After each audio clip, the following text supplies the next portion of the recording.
Hello everyone! Sino ang mag-aakala na ang kagaya kong tagalinis ay magkakaroon ng negosyo abroad? By the way, ako nga pala si Janet Moreno at nakatira po kami dito sa The Netherlands kasama ang aking pamilya. Dahil sa language barrier, paglilinis ng bahay ang naging punan ko. 1, 2, 3 bahay daga-araw. Minsan pa nga umiindang na tong aking katawan. At may baby pa po ako naghihintay sa akin. And to be honest, hindi siya madali. Ako kasi yung tipong taong kayang tiisin ang lahat. Yung pagod, yung hirap. Pero yung hindi ko makita ang aking anak, yun po ang pinakamahirap sa part ko.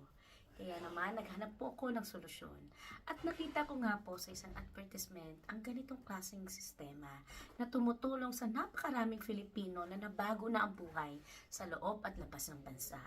Inaral ko ito at pinagsabay habang naglilinis. Nang dahil sa sistema, hindi ko kailangan magbenta, hindi ko kailangan mag-recruit, at hindi mo kailangan maging magaling sa Ingles dahil ang sistema na ang bahala para sa iyo. Kaya kung ikaw ay interesado na magkaroon ng ganitong klaseng negosyo at sa tingin mo ay makakatulong to sa iyo, i-message mo lamang ako at handa akong tulungan ka. At ituro din sa iyo kung ano yung natutunan ko at paano ako natulungan ng ganitong klaseng negosyo. So yun lamang po at maraming salamat po and God bless you.